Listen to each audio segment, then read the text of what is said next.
Hi, I'm Sue Sachs. I've been teaching at the Newark Museum for over 20 years. First time I came here, there was no jewelry studio. I had to bring my equipment for people to do any work. Now it's one of the best jewelry studios I've ever taught in. When I teach classes, I teach beginning students to advanced students.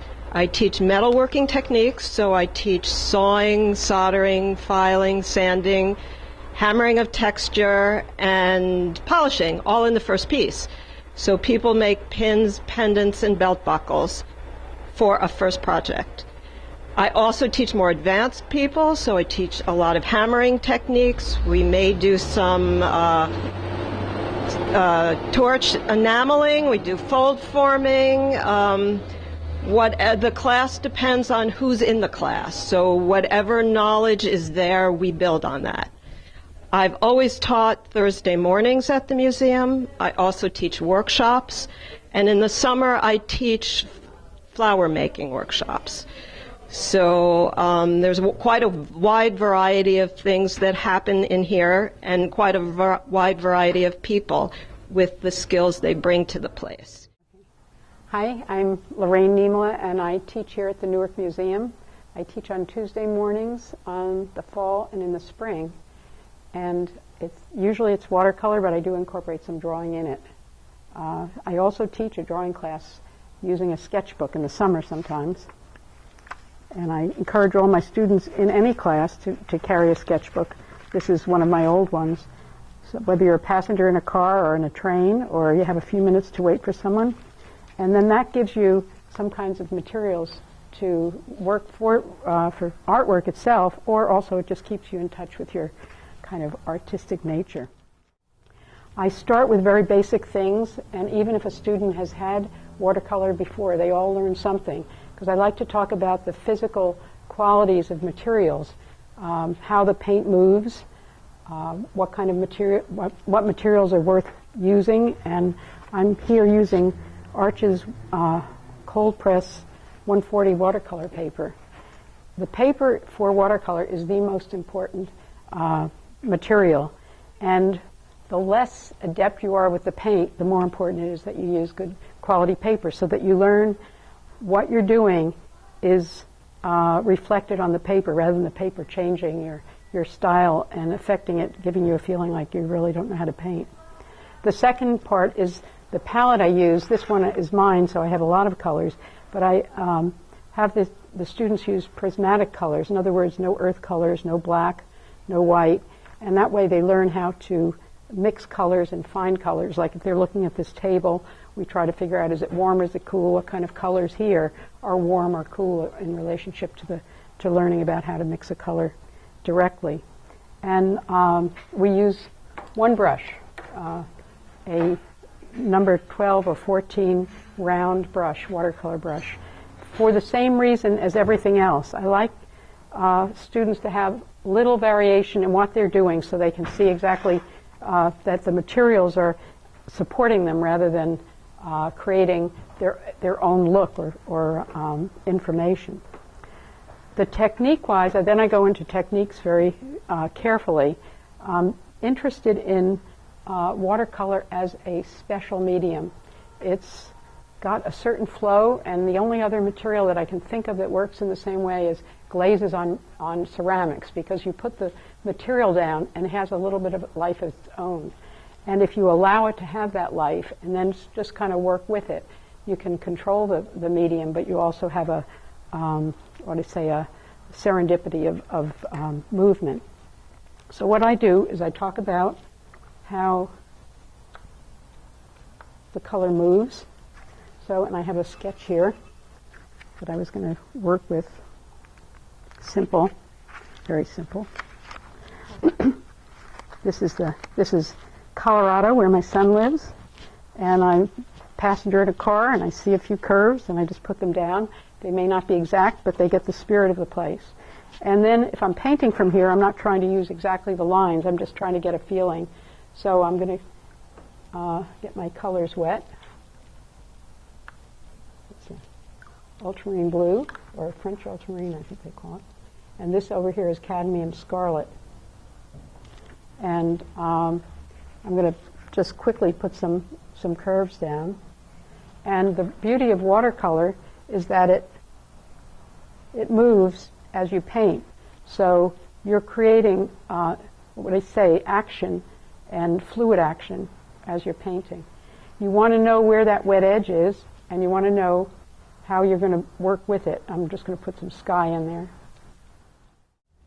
Hi, I'm Francesca Azzara, and I teach encaustic painting here at the Newark Museum.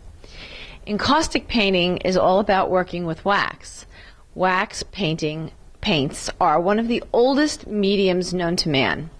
Actually, encaustic paints predate oil painting. It was created by the Greeks to coat the bottoms of their boats. The medium that now is exploding exponentially amongst artists. They're no longer just painting with it.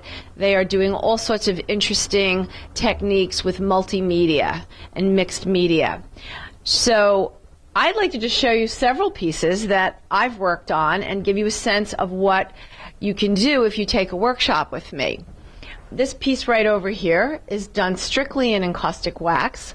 I've worked in 4 panels that have then been put together. The reason being is that when you're new to encaustic wax, it's really easy to work on small surfaces. The wax is liquid, it's melted on a heated palette, but it cools quickly.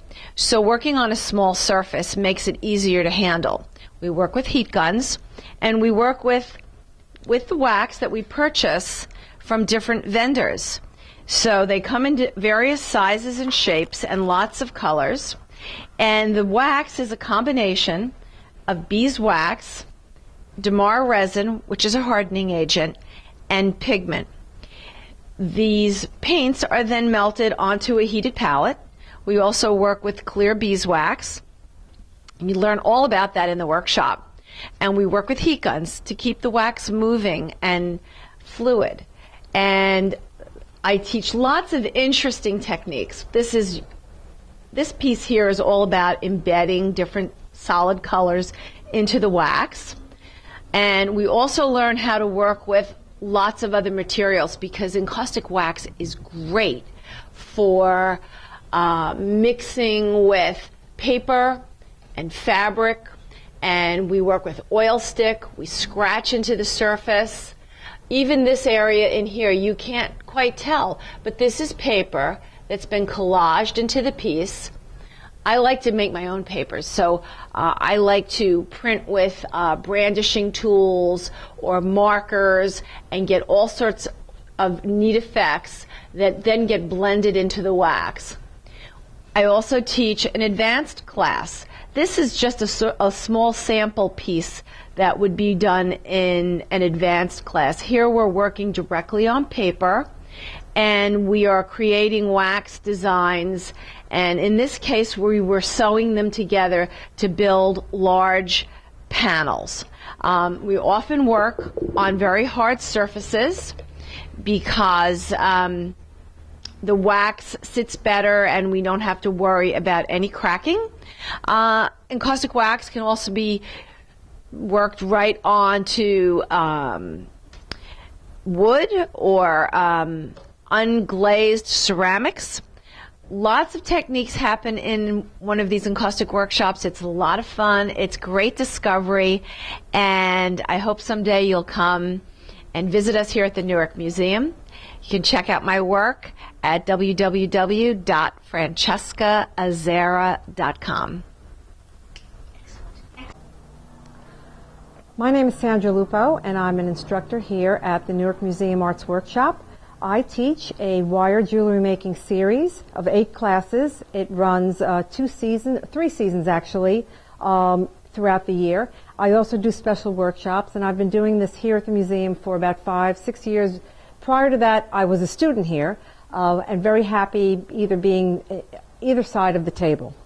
I'd like to show you some of the pieces that have been made by students, and I will also take you in to see the workshop itself with the students, and then I will follow up with a demo.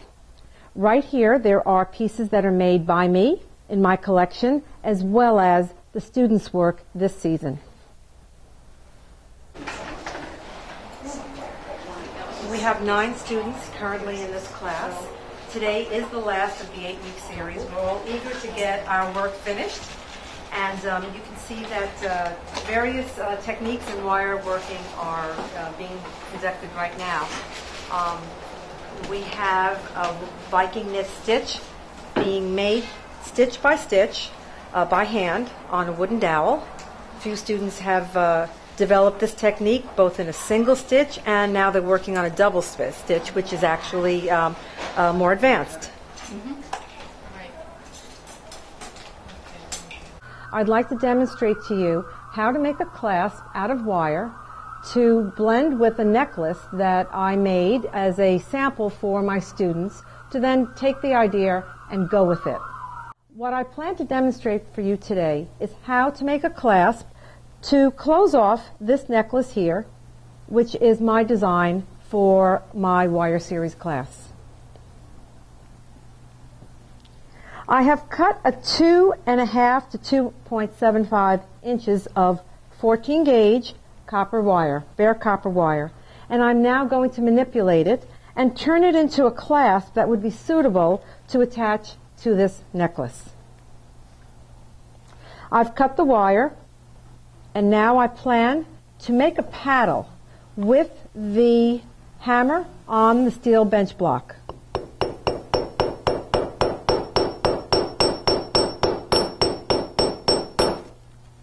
It's about a 3/8 of an inch, a little bit more. We'll flatten it just a little more to create a nice paddle. I'm going to clean it up with a metal file just to take some edges down. And then what I will do is I will polish this paddle with a polishing cloth. The tool that I'd like to use to turn the wire is called a forming plier, and it will allow me to make a circle with the end of that wire. A little bit of force is used here because as you manipulate the wire becomes stronger. So now I have just a tiny little circle at the end of this wire. What I plan to do is to create the curve in the wire, and I work with what is called a wrap and tap pliers that have barrels of varying sizes. I have chosen to use the middle barrel for this piece of wire to create my clasp. I will turn the wire around the barrel to create a hook. I'll do the same thing on the other side. It might be symmetrical, it might not. Finally, here is Sue Smith, Administrative Assistant to Steve McKenzie. Sue is a welcoming presence at the Newark Museum Arts Workshop and also involved in many of the daily activities, including registration.